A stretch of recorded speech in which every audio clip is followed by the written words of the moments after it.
Boa tarde, gente. Sejam todos muito bem-vindos a mais esse nosso estudo promovido pelo CETRELV, Centro Espírita Terceira Revelação, Luz e Verdade. Essa casa situa-se aqui em São Paulo, no bairro da Vila Romana. Esse estudo é realizado aqui na casa, ele é realizado também pela plataforma do Zoom. As pessoas que quiserem acompanhar conosco aqui na plataforma do Zoom, é bem simples, né? A nossa casa possui um WhatsApp e nesse WhatsApp, esse convite, né, para o Zoom, ele é todas as semanas ali divulgado, apesar dele ser um link fixo. Então, as pessoas que quiserem acompanhar pela internet, sintam-se à vontade, é só pegar o link que ali recebe e entrar para estudar com a gente. O estudo é realizado todos os sábados, né? Das 17 às 18 horas, é uma horinha só, né? Nós estamos atualmente estudando o livro O Consolador. O livro O Consolador é um livro da lavra do nosso irmão Francisco Cândido Xavier, é um livro de perguntas e respostas. Foram perguntas que foram elaboradas pela FEB e, através da mediunidade do Chico, levado ao seu mentor, Emmanuel. E Emmanuel, através da psicografia do Chico, nos trouxe essas respostas que nos trazem uma reflexão maior sobre tudo aquilo que nós já encontramos nas bases fundamentais da doutrina espírita. Portanto, ele é um livro complementar, é um livro que nos traz um pouco mais de clareza sobre algumas passagens que, de certa maneira, podem ficar um pouco obnubiladas, né? Sem essa reflexão que o nosso irmão Emmanuel nos oferece. Então, vamos mergulhar nessa nossa atmosfera de comunhão que nós fazemos sempre nos sábados, nesse horário. Lembrando que todos nós estamos mergulhados no austo divino do Criador, ou uma linguagem mais comum a nós, né, no fluido cósmico universal. E por estarmos mergulhados nesse fluido cósmico universal, podemos, através dele, estabelecer uma sintonia, ou melhor dizendo, uma corrente mental, né?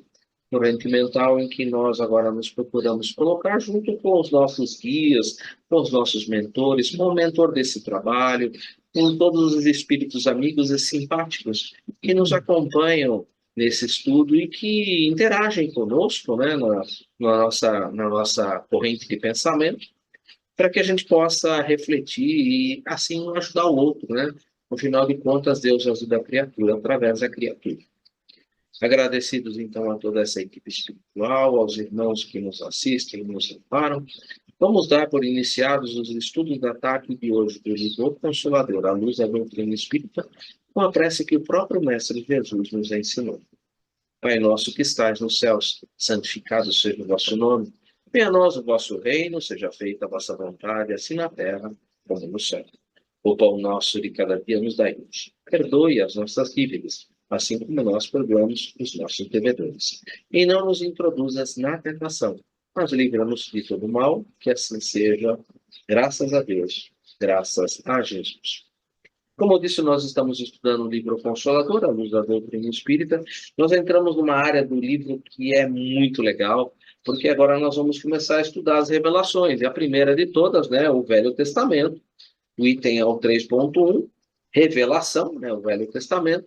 E a pergunta que a gente vai conversar hoje é a de número 263. É uma pergunta muito, muito legal, porque ela vai falar para nós um pouco sobre os tempos antigos e por que disso, por que daquilo. É algo bem interessante. Eu vou compartilhar a tela com vocês, eu vou fazer a leitura da pergunta, a leitura da resposta, e eu elaborei um texto bem curtinho, hoje não é texto longo, tá? Eu fiz um texto curtinho, para ler esse texto e fazer uma reflexão bem rápida em cima dele, para tentar trazer um pouco mais do que eu queria colocar a respeito daquilo que eu entendi da resposta do nosso irmão Emmanuel. Obviamente, né, essas perguntas, essas respostas, elas têm uma reflexão muito profunda. E é impossível nós esgotarmos todas as possibilidades, bem como abarcarmos todas elas. Mas a gente pode aqui, a partir de uma das facetas, né, desse cristal, ali fazer um polimento melhor nessa faceta e, com isso, a gente construir um melhor entendimento em cima dessa pergunta, em cima dessa faceta E, lógico, se nós voltarmos a estudar essa pergunta daqui a algum ano, 2 anos, a gente com certeza vai encontrar outras facetas, outras faces desse cristal e vai ali polir essa face, também ali absorver aquilo que aquela faceta naquele momento pode ali nos trazer de conforto, de entendimento. O ideal é sempre estudar isso em grupo, como nós fazemos, porque os grupos fortalecem, né, esse entendimento. E aquilo que eu não sei, alguém sabe, aquilo que alguém sabe também pode compartilhar com a gente, e assim a gente vai compreendendo melhor e vai se aproximando um pouco mais daquilo que nós chamamos de verdade. Vivemos sobre uma verdade relativa, e essa verdade relativa, à medida que nós vamos progredindo, intelectualmente e moralmente, ela vai se tornando cada vez mais clara, mais, vamos dizer assim, mais, vou usar uma só até um pouco redundante, né? Mais verdadeira, né? Mas é que ela vai se tornando mais concisa, vai tendo mais consciência de si. Vou compartilhar, então, a pergunta para a gente fazer a pergunta e a resposta.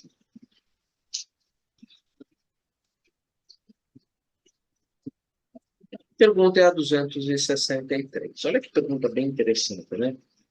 Deve-se atribuir ao judaísmo missão especial em comparação com as demais ideias religiosas do tempo antigo?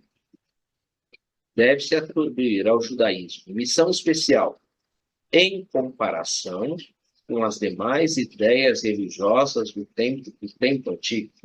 Pergunta bem interessante, porque ele, de certa maneira, está chamando a atenção ao judaísmo na sua missão, A se considerar a premissa, né? a premissa, e pedindo que se faça uma comparação com as demais ideias religiosas aos tempos do judaísmo e anteriores, porque se é o tempo antigo, ou seja, anteriores e que estão ali dentro do judaísmo. Olha a resposta interessante que ele dá. Embora as elevadas concepções religiosas que floresceram na Índia e no Egito, e todos os grandes ideais de conhecimento da divindade que povoaram a antiga Ásia, em todos os tempos deve reconhecer o judaísmo a grande missão da revelação do Deus único. O monoteísmo.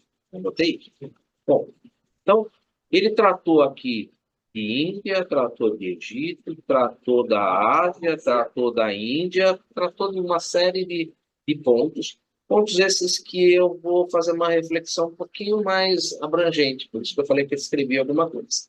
Porque eu percebi que ele fez vamos dizer assim, ele fez um adensamento de algumas coisas que sucederam, que estavam ali em voga, inclusive durante o processo ali do judaísmo, da vinda de Jesus, da vinda de Moisés, ali de Moisés recebendo a primeira revelação e tudo mais, o abramismo, né, que vem do ato eu sou o teu povo, você é meu, então, daquela situação de Abraão, né, do início, né, então existe todo ali um conjunto de ideias, mas essa ideia é a ideia que mais vigorou dentro do monoteísmo, Deus único. Então, primeiro parágrafo é bem interessante. Mas mesmo dentro do monoteísmo e do politeísmo, né? Esse contexto me leva assim, ao espiritualismo, o entendimento de espírito, que é o âmago da coisa. Sim, isso um pouco mais adiante.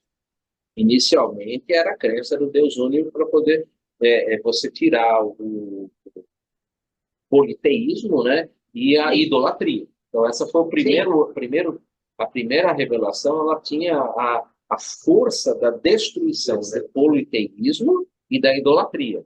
Então ela era o ponto inicial. Mas ele continua, né, e aí ele coloca: enquanto os cultos religiosos se perdiam na divisão e na multiplicidade, ou seja, no politeísmo e principalmente na idolatria, somente o judaísmo foi bastante forte na energia e na unidade para cultivar o monoteísmo e estabelecer as bases da lei universalista sobre a luz da inspiração divina. Ele toma cuidado de colocar sobre a luz da inspiração divina, mas nós, dentro da doutrina espírita, nós sabemos que a luz da inspiração divina que coordenou todo esse processo são Jesus Cristo.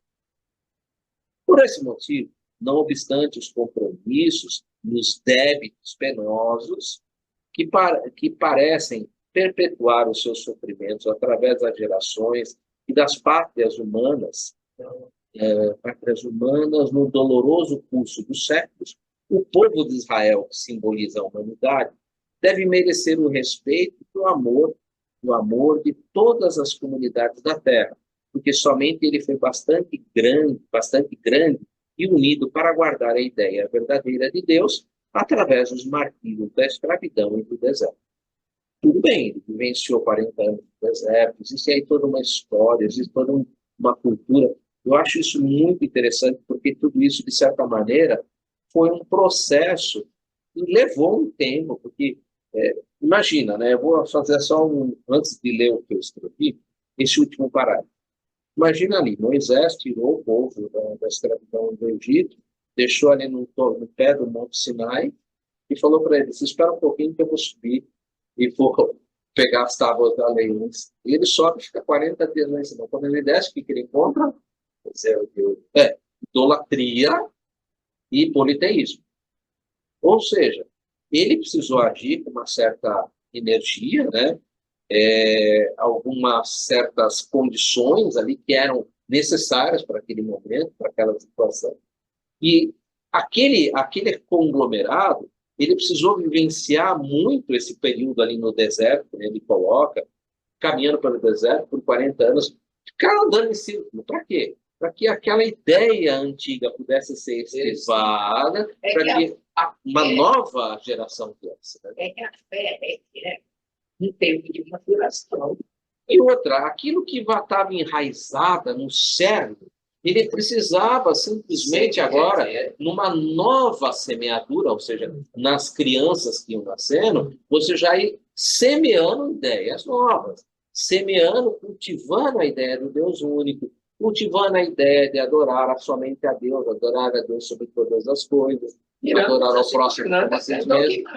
Sim, mas ele precisava que essas pessoas duras ainda no politeísmo, duras ainda na idolatria, que elas fossem desencarnando naturalmente, num processo natural, e esses outros novos pudessem ter essa ideia já mais concisa, solidificada, e pudessem servir para o tudo. É a tal da evolução, né? Evolução normal. Então, é um processo que, através de martírios de escravidão do deserto, que era necessária para que você pudesse realmente dar continuidade a isso. Mas isso exigiu que o povo também tivesse ali favorável a esse livro. Porque no momento que desceu do bezerro, se a gente lembrar, que viu lá no bezerro de ouro, e que tinha o pessoal cultivando, o que ele falou? Aqueles que são do meu lado, que venham para mim. E aqueles que não são, e vão. Lógico que esses não foram ali mortos, tal. Tudo bem, mas era uma consequência natural da época, as consequências de trabalhar com crianças ainda numa maturidade espiritual ainda muito ainda nascente, e que as ideias ali precisavam ser, de certa maneira, como nós estávamos conversando no início, meio de goela abaixo. Tem que ser meio de goela abaixo. Mas precisava ter esse grupo, e esse grupo foi o grupo dos judeus que aceitaram isso e tocaram isso para frente. Agora, eu trouxe um textinho que eu gostaria de compartilhar com vocês, porque ele fala aqui Índia, Egito, e são grandes ideias e conhecimento da divindade que povoaram a Ásia Antiga em todos os tempos, mas deve-se reconhecer que o judaísmo é uma grande missão na revelação do Deus único. Como ele adensou isso num parágrafo só, eu queria compartilhar aqui, stop share, uma coisa que eu achei muito interessante e que eu vou fazer uma leitura bem rápida. A ideia de Deus através dos tempos. O título é meu, tá, gente? E a construção é minha. Então, se a construção estiver mal feita ou tiver com problemas, é o Eduardo que é o culpado, tá, gente? Não culpou ninguém, tá? Então, eu fiz uma ideia do tipo como ele começou, né? Como ele começou trazendo lá de Egito, de Ásia. Falei, bom, então vamos dar uma olhadinha o que a gente conhece. Né? Primeiro de todos é o hinduísmo. A raiz do hinduísmo remonta a civilizações antigas do Vale do Rio Indo por volta de 3.000 a.C.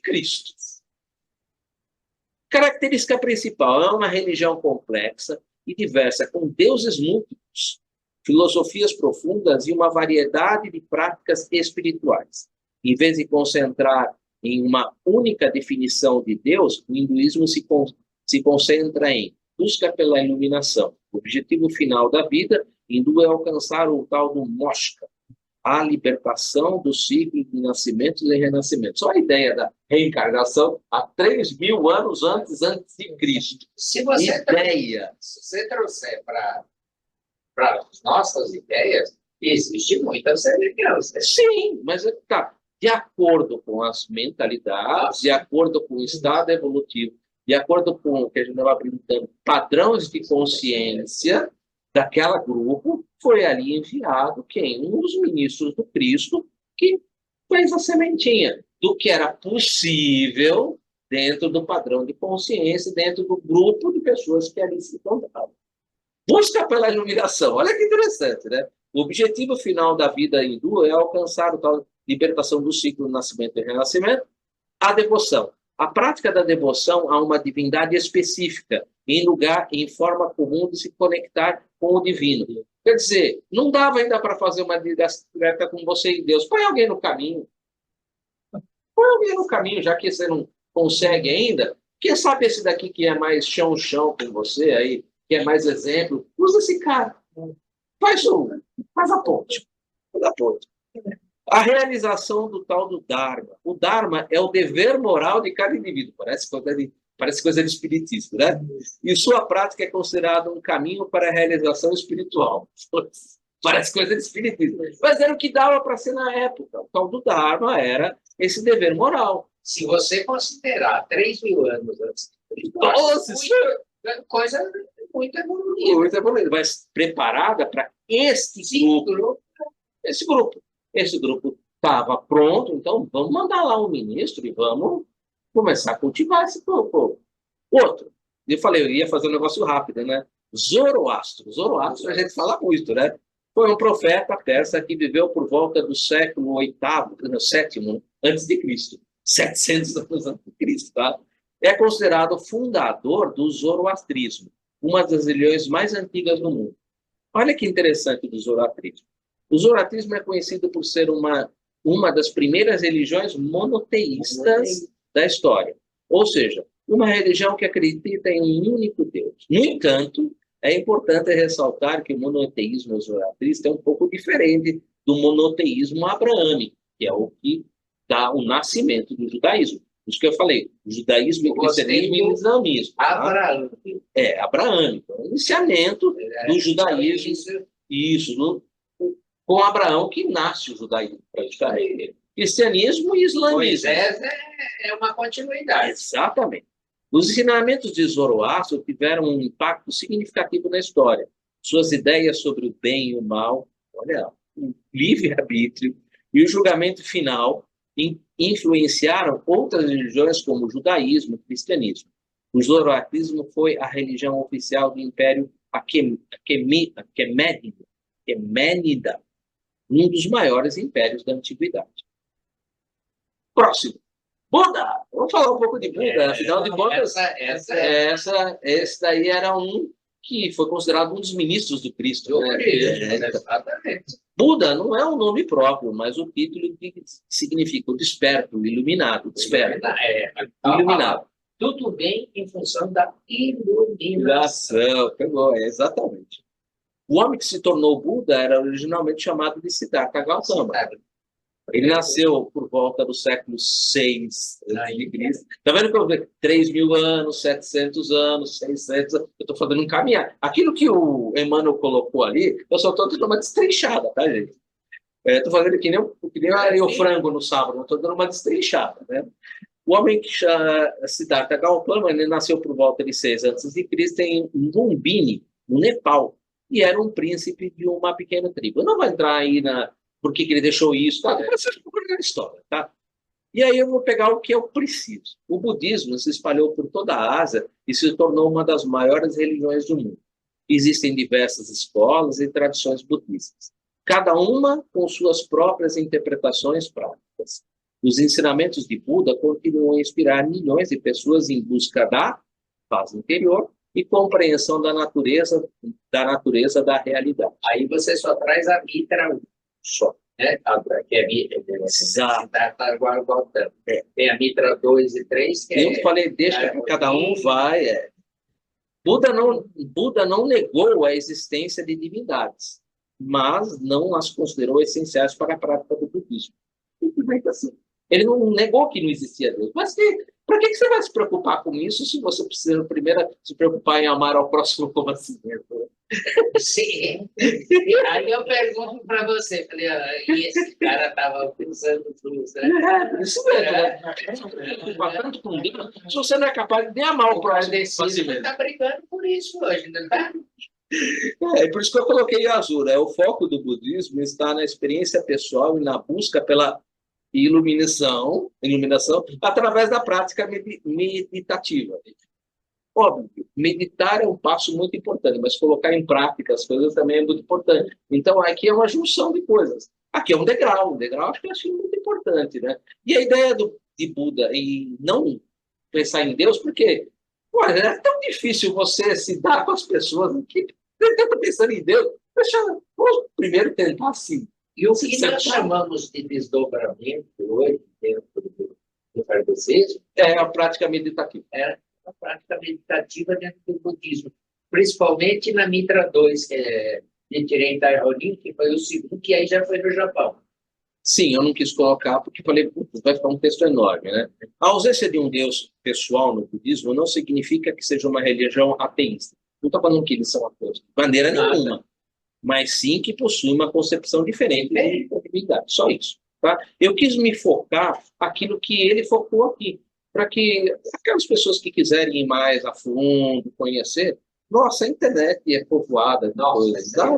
Tem material hoje. À vontade. Bom, caminhando, a gente está chegando perto de Cristo, né? Confúcio, esse só está mais pertinho, né? Cara. Foi um filósofo e professor chinês que viveu entre 551 a.C. e 479 a.C. Quer dizer, já de 6 séculos, agora já passei para 5 séculos. Eu estou caído, estou chegando ali. Né?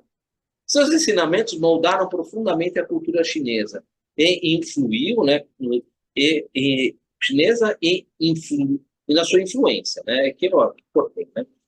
O confucionismo se tornou uma das principais escolas de pensamento da China, influenciando a política, a filosofia e a sociedade por séculos. Ele era um professor, ele tinha uma vivência de professor e filósofo, então ele foi utilizando desses recursos, lógico, isso influencia na filosofia, na sociedade, no relacionamento com as pessoas. O confucionismo não nega a existência de forças superiores ou de um princípio organizador do universo, não nega nada disso.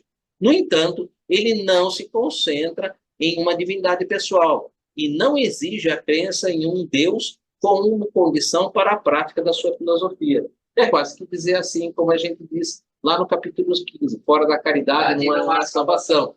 É fora da caridade, não é fora do espiritismo. Não, é quase que dizer isso daí. Não é criar rótulos. Né? Não, é fora da caridade, entendeu? Aqui é a mesma coisa. Eu quis escrever dando esse sentido. Porque o confucionismo, ele tinha essa visão de melhorar as pessoas, da filosofia, da convivência. E não estava preocupado muito com essa ideia de Deus. É a mesma coisa do budismo, né? Ele procurava mais com a vida terra a terra, plano a plano. E todos eles, para mim, foram... Por isso que eu trouxe isso. Por que isso? Porque todos eles, para mim, foram ministros que foram enviados a esses grupos que tinham condições de entender esse tipo de informação, viver esse tipo de informação e dar esse primeiro estágio. Não são os extraterrenos do planeta Terra? Se tu quiser caminhar para essa ideia, sim. Mas eles estão dando o primeiro estágio. Estágio, sim. Mas como nós dissemos, como os exilados de Capela e outros, esses espíritos, porque o plano de Deus é muito grande para nós entender. Essa é a grande verdade. Então, o que eu falei, na verdade, é que eu escrevi, né, que a ideia do confucionismo era o foco na vida terrena. Sim. O confucionismo está mais preocupado com a vida presente e com a construção de uma sociedade justa e harmoniosa. Olha que Por isso eu quis fazer bastante ligações, tá, gente? Isso foi proposital, tá? Justa e harmoniosa. Questões sobre a vida após a morte, a existência de um mundo espiritual, são menos relevantes. Jesus mesmo, né, quando estava conversando com os seus discípulos, no capítulo 14 de João, ele falou para eles, ó, tenho muito para vos dizer, mas vocês não têm capacidade de vocês compreenderem agora. Se ele virasse e falasse, gente, quando vocês morrem, tem umbral, tem trevas, tem cidade espiritual lá em cima, rapaz. Tem cidade. E apedrejavam ele. Quem ele disse que viria esclarecer ele? O Consolador. De quem é o Consolador? O Espírito de verdade. Quem é o Espírito de verdade? Ele mesmo, na formação do Espírito. Espírito. ênfase na ética. Está vendo que isso tudo é um crescimento, né? Está vendo que eu estou seguindo um cadeamento de crescimento. ênfase na ética. A filosofia confucionista se concentra em princípios éticos e morais, como a benevolência, a justiça e a lealdade. Esses valores são considerados mais importantes do que a crença em um Deus. Eu coloquei tudo um Deus em minúsculo, porque Eu só pergunto para você, tudo isso que você disse aí dentro da caridade é um bom tamanho, não é? Tudo bem, né? Origem histórica. O confucionismo surgiu em um contexto histórico e cultural específico, em que a religião organizada não tinha o mesmo papel que tem em outras sociedades, tá? Principalmente na China. Né? O Então, budismo tem confucionismo até hoje? Tem. Mas, É que é na Ásia, né? não é uma coisa tão mais comum no budismo. Não. O budismo nos Estados Unidos é muito difundido, no Canadá é muito difundido, né? Então, é que nós, veja bem, nós do Ocidente aqui, somos mais, assim, para o lado católico, né? Pela vertente católica. Mas, e tem mais, né? No lado asiático, então, se você fala de Coreia, você fala das Coreias, toda aquela parte ali que falam que não é mais China, mas que é China. Sim, tudo isso foi quebrando em diversas vertentes. Tem vertentes muito atuais, tipo a do Satya Sai Baba, que é o babuísmo, que é atualíssima, é uma das últimas. Quer dizer, tudo isso daí foi construindo-se. O que eu posso dar o nome? Eu não quis escrever isso, porque ficava muito comprido. Mas tudo isso daí é aquilo que Herculano Pires chama dentro do espiritismo de sincretismo religioso. Exatamente. A palavra que define tudo que eu escrevi aí chama-se sincretismo religioso. Ou seja, a junção de é um mesclado. Sim, podia escrever, ó, tudo isso aí que eu falei é sincretismo religioso, mas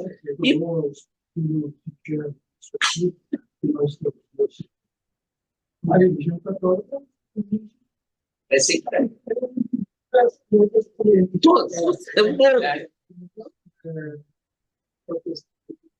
Isso. a gente não percebe. Não visualiza, né? Entra isso para dentro da religião católica. Sim. A religião romana está ali dentro da religião católica, é a parte externa do culto. Você vê aquelas roupas, toda aquela cor. Os paramentos. Então,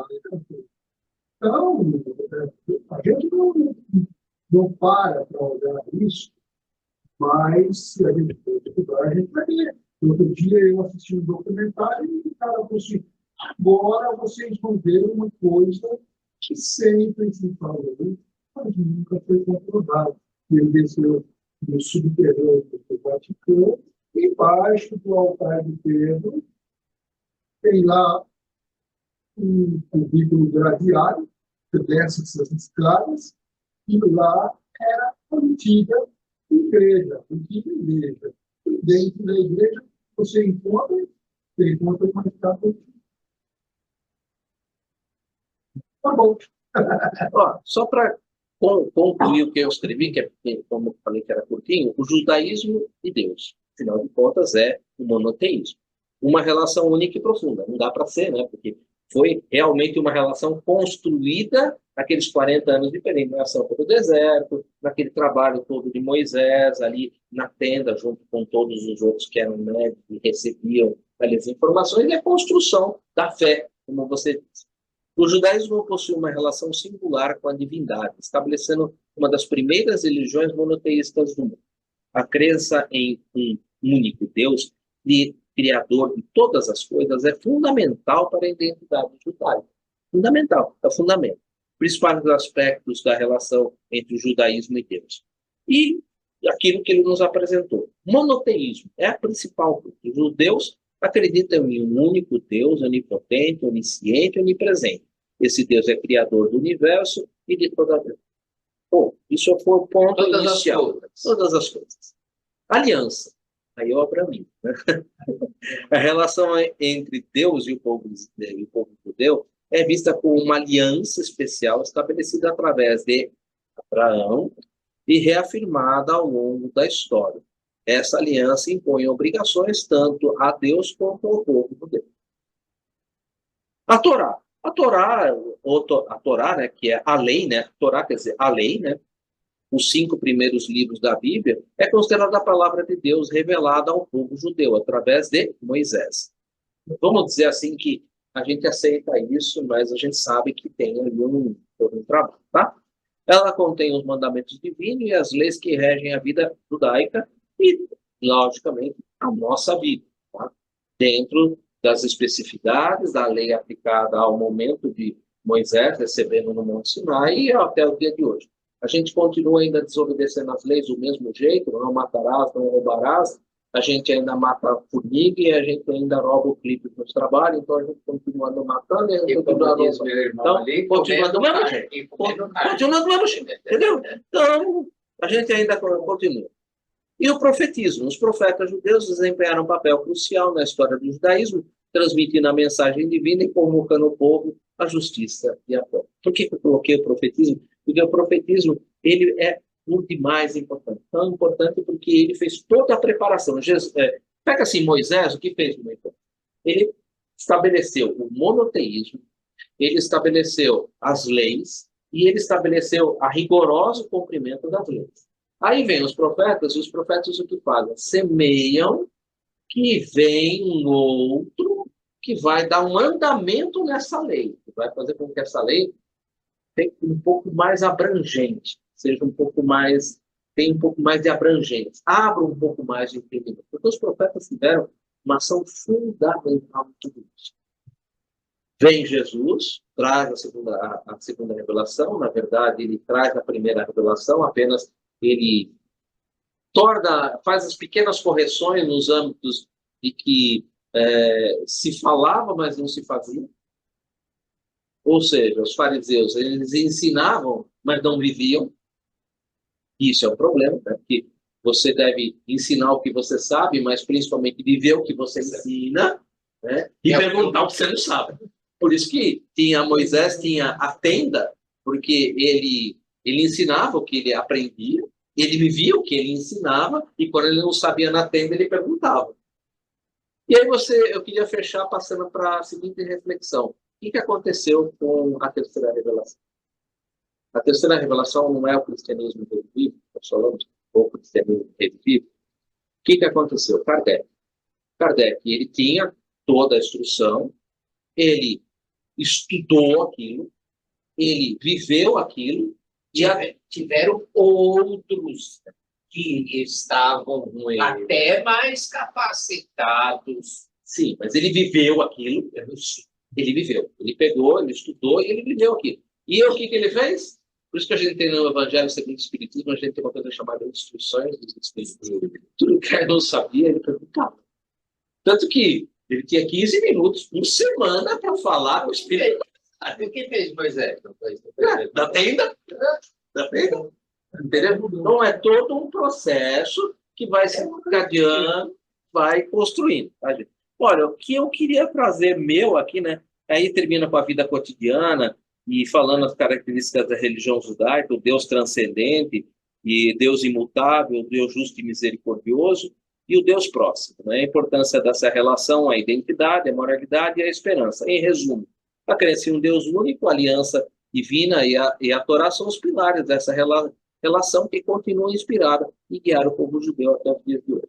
Aí eu não quis ir muito além, porque eu já estourei o horário, eu não gosto de falar mais que 25 minutos, para poder também dar um pouco de oportunidade das pessoas aí colocarem. E também queria ouvir um pouco aí do Samuel, da Mara, da Sati, e também daqui da sala, né? O que vocês acham, o que vocês tiraram dessa ideia e o que a gente pode caminhar? Samuel, que está com até o microfone aberto. Ih, eu esqueci. Perdão. A gente estava ouvindo o seu pensamento.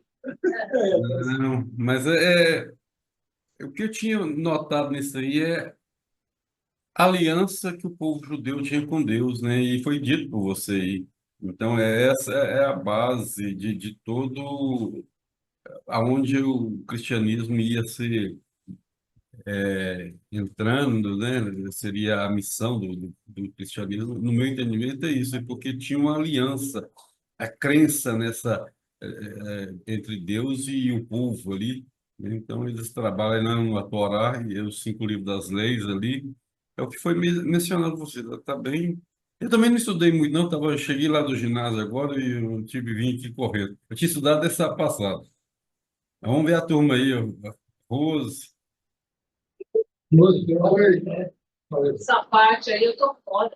Isso é fiote. Essa parte aí eu deixo na mão dos mestres. Não tem mestre, né? Todo mundo tá aqui, todo mundo aprendendo. Mas é muito interessante a gente pensar que é um desenvolvimento. O que o Samuel trouxe é importante ressaltar, que Jesus veio exatamente como previsto pelos profetas, como eu disse, né? Existiu ali todo um preparo, né, dos profetas, né, falando da vinda, tudo. E, na verdade, o preparo dos profetas, o que eles faziam?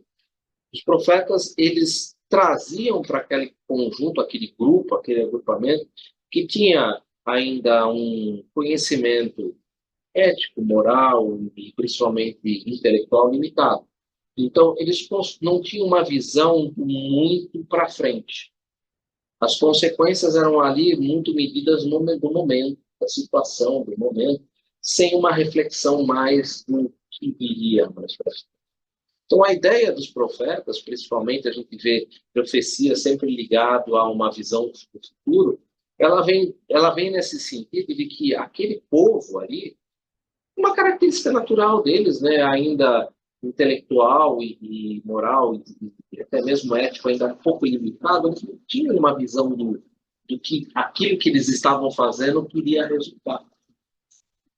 Se eles tivessem essa visão mais clara, com a própria alegação de Isaías e Jeremias, Jesus não teria terminado onde ele terminou. Mas o sofrimento do povo de Deus também, o sofrimento faz você... Você veja bem, 40 anos de escravidão no Egito. Depois 40 anos no deserto. Oh, meu amigo, você está entendendo? Você se apega. É isso que eu falo. A fé, ela requer algumas nuances para... E isso é para todo mundo, porque não é... Você não fala assim, meu Deus. Né? E quem começou na escravidão não terminou no deserto. Exatamente. Foram vindo E quem começou no deserto não entrou na Terra Prometida. Nem Moisés entrou na Terra Prometida. Agora, só uma reflexão. A gente vê esse panorama, né? A gente falou 3.000 anos, não sei o quê, né? A gente coloca isso num quadro. É tempo pra caramba, é muita encarnação, né? Agora, vocês podem pensar, o momento que a gente está vivendo agora, o nascimento, modo de dizer, perante tantos anos que a gente está falando, do espiritismo que a gente está fazendo parte, nós também estamos fazendo parte dessa história. Sim. Perante todo esse quadro aí, nós também estamos fazendo parte desse miolo, dessa descoberta, de se conhecer. São 200 anos isso, né? E 800, vamos falar. Não deu 200 anos, né? Nem 200 anos. Isso Não. não dá 3 encarnações, né? O espiritismo ele é muito jovem. Então, esse recém-nascido, eu não posso dizer para o que está. O espiritismo não é muito jovem. O espiritismo E o espiritualismo, o a gente vê lá há espiritualismo 3.000 anos antes de Cristo já existia. E isso já vem num processo evolutivo que chega. É uma dessas coisas que Mas nós essas vivemos. interpretações que foram tendo com todos esses profetas, nós também estamos tendo o nosso momento de interpretação. Sim, que vai, provavelmente daqui, sei lá, 2.000 anos, alguém vai estar falando. E lá no século XXI, onde o espiritismo nascente pregava isso, hoje nós estamos caminhando nesse, tá? A gente vai ser vindo história. É o que você falou, nós vamos ser história. A gente fala de marcha do tempo, do tempo da história, mas o fato é o seguinte, é que Moisés saiu do lugar e já tinha essa cultura da espiritualidade e a noção de espírito. Então, eles já tinham isso codificado, eles já tinham isso escrito, eles tinham já um nome próprio para o espírito, um nome próprio para o perispírito, e um nome próprio para o corpo. Tudo isso é diferenciado dentro da doutrina deles. Toda aquela doutrina da adoração dos bichos, etc. Nada disso, isso é para o povo. Mas para os caras que eram mais instruídos, como Moisés foi, ele sabia de tudo isso. O Egito tinha o livro dos Mortos. Mais de 3.000 anos. Muito mais de 3.000 anos, porque isso começou na 18ª dinastia, que dá mais ou menos 1.500, 1.600 anos antes de Cristo. Falei do hinduísmo, 3.000 anos antes. Dentro da família dele já existiam as pessoas que atuavam com Deus único. Todas essas ideias já vinham de lá. Quando o primeiro teve a oportunidade, que foi Akhenaton, que ele falou, não, chega esses caras aí, ó, não tem mais isso aí. Esse Aqui agora é um Deus único, meu. Mas morreu. É uma ideia. Mas não morreu. Não morreu. Morreu a pessoa, mas não morreu a ideia. Morreu a pessoa, mas morreu a ideia. Olha só, eu estava dentro da família. E Moisés, que foi educado dentro da família, ele sabia de tudo isso. Inclusive por causa da origem, né? Você acha que o cara vai peitar uma multidão e o próprio faraó, né, que é o pai dele, para dizer, agora... Ele era um médium preparado. Peraí, meu. Ele ficou 40 anos fora. Ficou 40 anos fora. Ele tem esse poder da comunicação e fez bem, né? Então, o cara tinha um conhecimento fantástico. Quando ele... Um conhecimento de espiritualidade. Para o cara fazer isso aí, ele precisa estar determinado. Como que ele está determinado? Com base no quê? Ele tinha base religiosa profunda para fazer isso aí. Não era assim, não. Eu vou fazer, a partir de hoje, vai ter um Deus único aqui, pessoal. Foi assim. Ele aprendeu isso daí. Isso ficou arraigado dentro dele. Ele era um dos faraós. Ele era um dos caras, não, ele era um da família do faraó. Se tornou um faraó. A mãe dele foi a primeira rainha que assumiu como faraó no Egito. Ela foi Hatshepsut. Então, é o seguinte, ela colocou ele para andar para frente. Foi ela que deu essa base para ele. Falou, não, você faz. Não, mas e meu pai? Como é que vai ficar? Não, seu pai... Eu seguro. Ele. Eu estou aqui. Então, o cara não começou essa brincadeira sem nenhum conhecimento, não surgiu do nada essa ideia. E nós temos que entender uma coisa, que tudo está no planejamento do contexto do Criador. O fato é o seguinte, é que a verdade, ninguém consegue segurar a verdade. A verdade os libertará. Conheceis a verdade e a verdade vos tornará. Não, toda essa preparação cada um para o aparecimento de Jesus, através dos profetas, cada um falava no nosso Paulo, vai acontecer. O cara vai chegar, ele vai ser assim, ele vai ser assado. E aí foram formando um baralho, né? Chegou na hora, juntava as caras e falei, esse cara aqui, ó. Só que esse cara, ele batia de frente com o formalismo e o convencionalismo. Então, mas acontece o seguinte, que a O que ideia esperavam, formada né? a respeito... Da ideia que eles fizeram. Não, É que existe um formalismo, um convencionalismo muito forte. A ideia formada é aquela ideia do proceder de Moisés. Um cara que tinha o poder, mandava e não perguntava. Entendeu? Eles imaginavam que seria um rei que ia não montado no burrito, mas num cavalão. Cheguei, ó, eu vou comandar. Quem o comanda agora sou eu, não vai pagar para isso. O Messias veio para provocar uma mudança, mas em outra dimensão, na dimensão espiritual, que era o que o povo precisava naquele momento. E o mundo precisava. Ele falou, não vim para mudar a lei, né?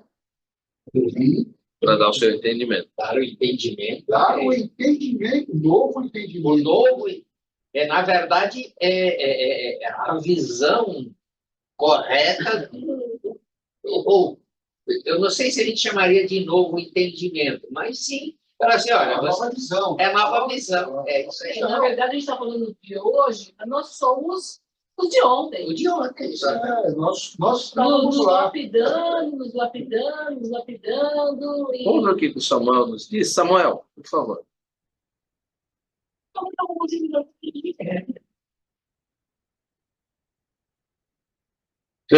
Fechou. Estava aberto. Não tinha feito sinal. Sei aqui, perdão. Nada é por acaso, né? Então, assim, o acaso não faz parte da criação.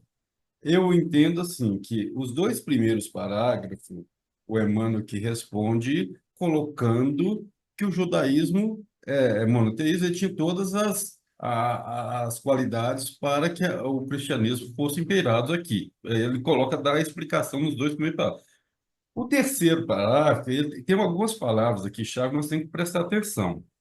Ó, por esse motivo, ou seja, de escolher o judaísmo, né, não obstante os compromissos, quer dizer, e os débitos penosos. Então, é um povo que tinha os débitos penosos, que parece perpetuar os seus sofrimentos através de gerações e das pátrias humanas no doloroso curso dos séculos.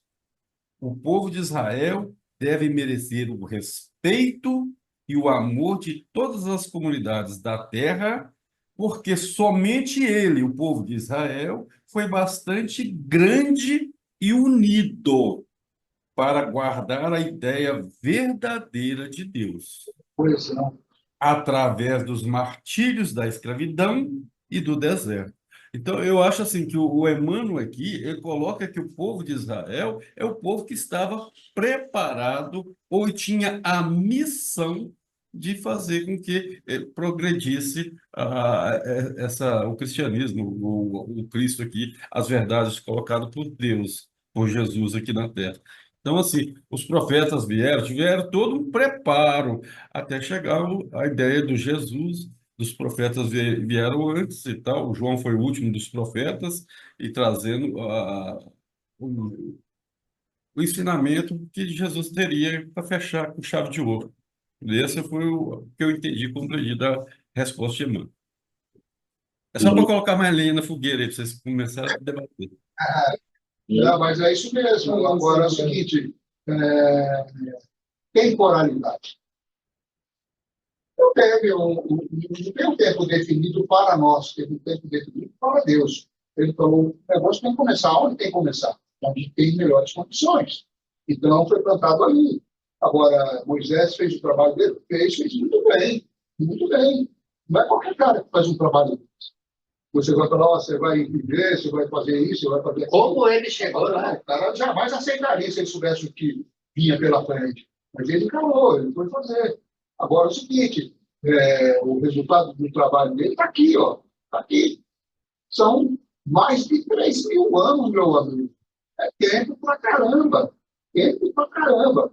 Então, como o Samuel falou ali, eles se mantiveram coesos, com a ideia viva na cabeça, o tempo todo. O Moisés escreveu os livros, se ele não escreveu, ele mandou alguém escrever. Tinha um cara chamado Jasper, escreveu um livro e que documentou as decisões de Moisés, todo o andamento daquele período, O livro de Jasher descreve isso muito bem. E Jasher deu, no início, a ordem dos Cohen, né? São os registradores. Esses caras são muito importantes através da história. Por quê? Porque eles tiveram uma coisa acesa. Aonde você vai ler? Vai ler alguém escreveu um negócio lá. Então, esses livros, sabe como esses livros se não tiveram? São as primeiras escritas. Né? Sabe, não existia escrita. Não existia escrita. Sabe como esses livros se mantiveram vivos? Através das famílias, das tribos. Cada tribo era encarregada de um livro, de um trecho do livro. Cada família era encarregada assim, de um trecho do livro. E eles tinham que contar essas histórias através do tempo para manter vivo o conhecimento e as histórias. Por isso que existe tanta discrepância. Você lê lá o Gênesis. Pera um pouco aí, esse negócio aqui.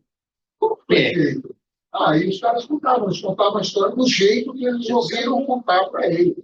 Mas já visto que é o livro mais difícil de ser. Sabe que por isso que existe a palavra chamada Cabalá. Cabalá é o seguinte, Cabalá quer dizer o seguinte, é o conhecimento da boca para o ouvido, entendeu? E era assim que eles passavam o conhecimento para frente.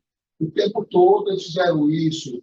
Esse era o segredo. Por isso que os livros chegaram até o momento em que eles conseguiam dominar a escrita e falaram, agora vamos registrar esse trem aí. Vamos começar a registrar. Quem é que vai fazer esse trabalho? São os caras que estão aí atentos registrando já, são os FOI, são os registradores. Eles vão escrever esses primeiros pergaminhos, vão fazer os primeiros bloquinhos de tijolo aí, vamos registrar um tanto tem aí, porque alguém tem que passar isso para frente. E foi assim que eles passaram, que chegou até a época de Jesus, escrito em pergaminhos, o pessoal de Qumran, que escreveu em pergaminhos, colocaram em rolos dentro de potes, isso aí, através dos essênios, né? E isso chegou. Aí eles foram conferir, peraí, os essênios escreveram aqueles negócios todos lá. Vamos ver se os livros que estão lá nos essênios são iguais aos livros que existem hoje, que o pessoal registrou. Foram fazer a comparação, meu amigo, todo mundo achava que ia acontecer uma mudança radical. Não, porque era tudo muito parecido com o que eles estavam registrando há séculos. E aí a gente chega à seguinte conclusão, que a missão de Moisés foi cumprida. Agora, o que eu gostei foi um trecho que a Rosilene comentou, que ela falou, somos nós mesmos. E foi o caminho que eu tentei segurar quando eu comecei há 3.000 anos atrás com o budismo, que eu passei pelo zoroastrismo, que eu passei pelo budismo, zoroastrismo, e passei por quê? Somos nós mesmos que tivemos lá no budismo, no budismo, e fomos desenvolvendo. Nós fomos desenvolvendo e chegamos num ponto em que aqui, olha, agora aqui já dá esse grupo aqui, um dos poucos, aqueles que estavam com Jesus, aqueles lá também já tinham passado pelo processo longo de depuração. Jesus não escolheu aqueles caras que não, você serve para mim. E você aí fala para. Quer falar, você vai falar? Esse cara que está aí do teu lado, esse cara aí é fulano. É normal. Já visto que até hoje o judeu não se mistura. Mas aí é uma questão. Não. Mas eu digo o seguinte: leva isso lá para trás. Então, eles já tinham um contexto de personalidade, de característica. Se você quiser caminhar um pouco mais longe, você tem um livro chamado Exilado do Capela. E esse grupo dos judeus, que compõem o povo de Israel, seu parte veio de lá. E por que eles foram exilados? Porque eles pegaram aquilo ali, guardaram e falaram, isso aqui é meu, não vou dar nada para ninguém, e acabou, quem vai ver essas coisas. Exatamente. Espera um pouquinho que eu vou te mandar por você. Tinha o conhecimento. E não divulgo para nada para ninguém. Eles ninguém. vão aprender o preço disso daí. Do egoísmo. O preço do egoísmo. Colocaram eles na idade da pedra, os caras quiseram para cá morrer. Bocado de lenha. Vai ralar lá para você aprender. Lembra que eu falo toda hora? Ensinar o que se sabe, viver o que se ensina, não viver o que se fala, e Perguntaram que não se sabe. Deixava de fazer uma dessas três coisas, está ferrado. O que Jesus fala para esses caras? Lá na Esse é o segredo da felicidade. quando vai ficar pedra sobre pedra, ninguém vai ficar aqui. Foi todo mundo dispersado, foi destruído. E foi bom, né? Porque foi a diáspora, né? Porque acabou, de certa maneira, dispersando e acabou levando isso daí para as outras nações na base do chicote. Esses caras foram responsáveis pela civilização da Espanha, de Portugal, de um monte de lugares. Da Europa, grande parte da Europa. Então, já que não saíram, não usaram o pacto dos gentios, usaram o pacto dos gentios no tempo da visitação só para vender as coisas e ganhar dinheiro, tá bom, então a gente tira o pacto dos gentios e o pacto dos gentios vai ser a humanidade inteira. Vocês vão fazer uma diáspora, vocês não vão ter que levar isso para todo mundo, agora é o mundo para vocês. Se você ler o Zohar, que eles fizeram esse livro na Espanha, né? Um livro chamado Livro do Escritor. É muito legal, tem muitas coisas que são muito interessantes. Impressionante. Impressionante. Você não fala que esses caras foram os caras que condenaram Deus. Tinham tanta coisa para ensinar e não ensinam. E por isso eles foram dispersados e agora estão reunidos de novo, estão lá e aplicando os conhecimentos. O judaísmo não é isso que a gente viu os caras falando, fazendo campanha de imprensa. Não é Nada disso. Os árabes e judeus vivem juntos lá. Há muito tempo. Quem cria os problemas lá é um cara aqui do outro continente. Mas é o seguinte, conclusão dessa história é que nós estamos aqui depois de milhares de anos, caminhamos muito tempo. E ainda tem muita coisa para caminhar. No sábado à tarde, e discutir esse assunto novo e aclarar as ideias. Esclarecer os espíritos, para a gente, como a Rose falou assim, a gente fala lá, caramba. Nós precisamos dar um passo A agora. ideia da Rose foi exatamente a ideia de eu construir do ISO 3.000 anos, mostrando, ó, isso aqui é um processo, que é o que ele falou, como o desenvolvimento da fé, é um processo.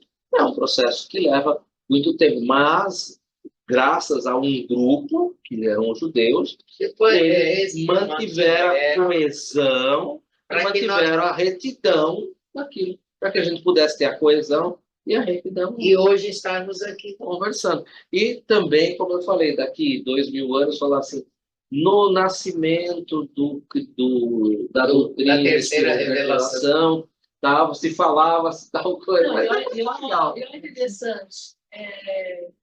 Hoje, nós e o pequeno grupo está interessado nisso. Como que não estão ainda? Sim, mas é ainda provas expiações. Sabe, Cada um tem o seu time, tem o seu momento. Nós vamos viver momentos importantes. Uns estavam lá quando Cristo passou, um obedeceu água, outro quis enxugar, o outro ficou com dó. Nós temos E que o mundo fica aqui no pedra. Aqui é o pedra. Muitos falaram crucifique. Chega. Nem deram bola. Falaram, Não, e quantas vezes? Lá gritando. Isso não éramos nós. apedreiro já. Com certeza. E hoje, quantas vezes a gente também está na calçada apontando? Em quantas situações nós estamos na calçada falando que ferra mesmo? Quanto? Em quantos segmentos, em quantas ações, em quantas... Né? Quando você passa por uma pessoa na calçada, você, às vezes... Eu prefiro orar. Acho que é a melhor coisa, mas não parece. Mas tem gente que passa assim... Eu já vi muita gente falando, nem merece mesmo, deve ter pintado e voltado. Vai saber o que. Não, eu vai saber o que esse cara fez em outras vidas. Né? Você é espírita, eu falo assim para ele: olha, o que o Cristo ensinou foi outra coisa. Ora. Orai bem. Um caso do Chico. Não julgues para outros. Tem um caso do Chico, que eles estavam andando, saía para o centro, saía para o centro. Então, assim, um grupo dele com um grupo de espíritas. E aí tinha um mendigo do outro lado da rua, assim, mas mendigo largado mesmo. E aí o Chico parou, atravessou a rua, foi lá, deu um abraço, conversou um pouco, tal, e voltou. Os caras, né? Chico, pelo amor de Deus,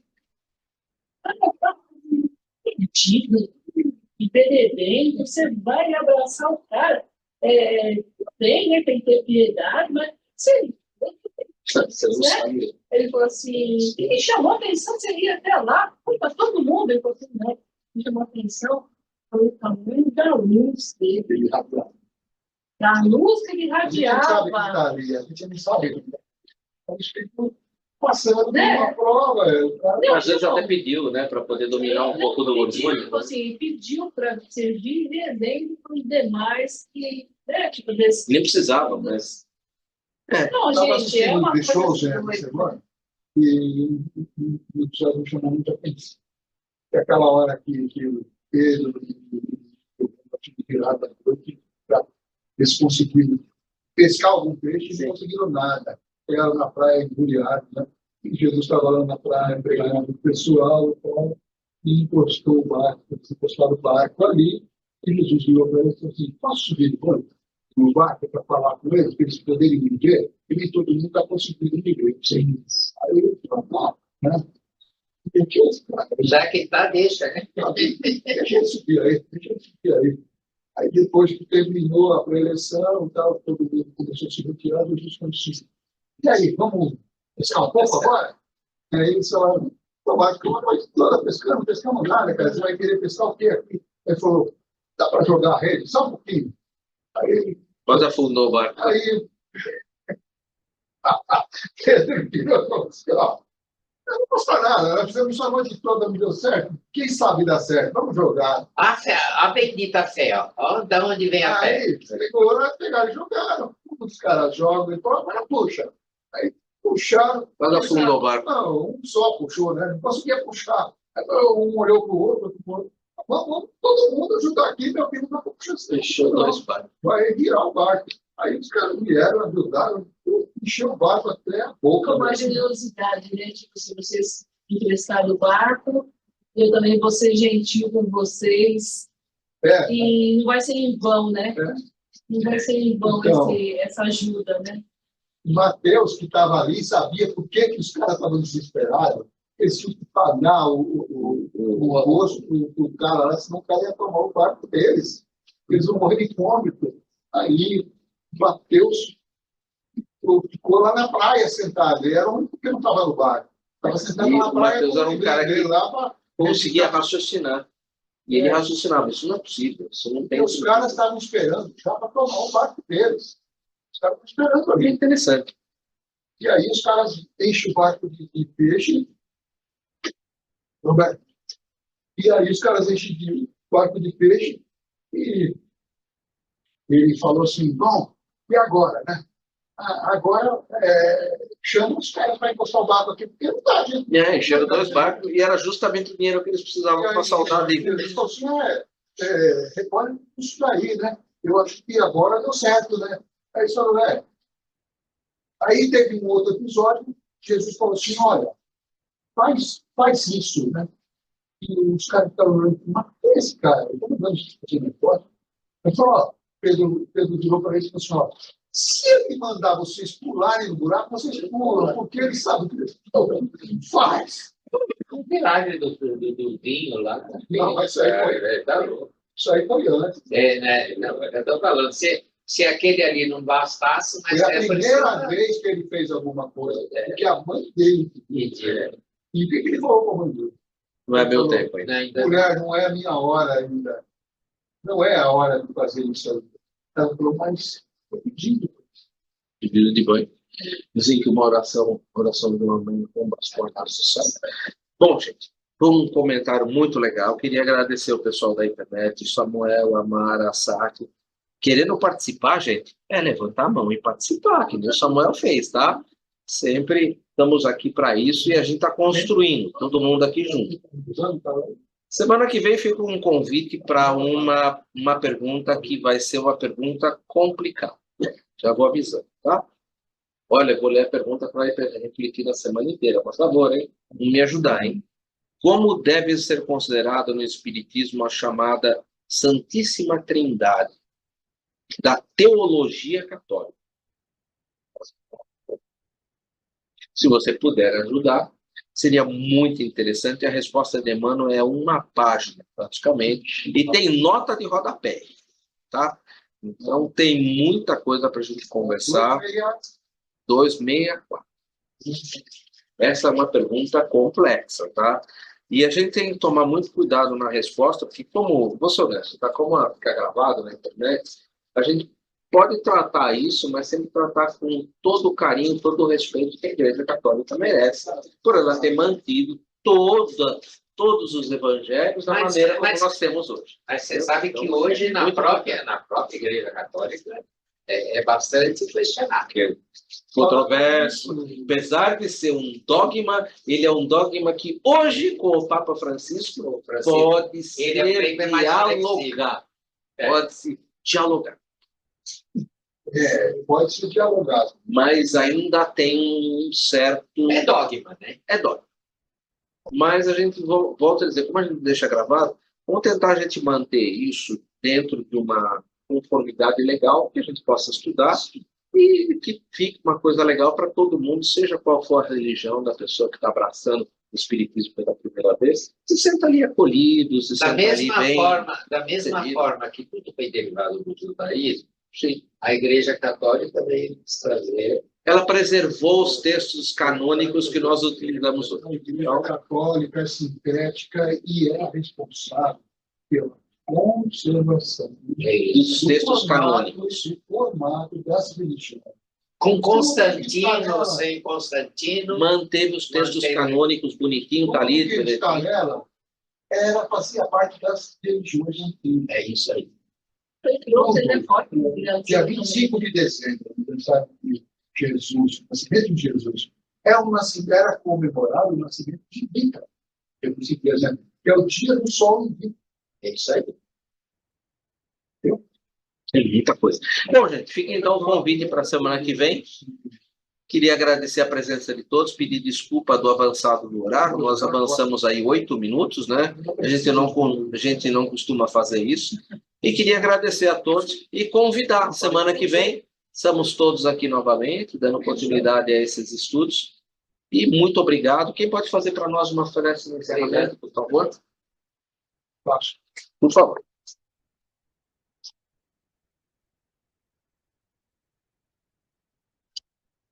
Muitas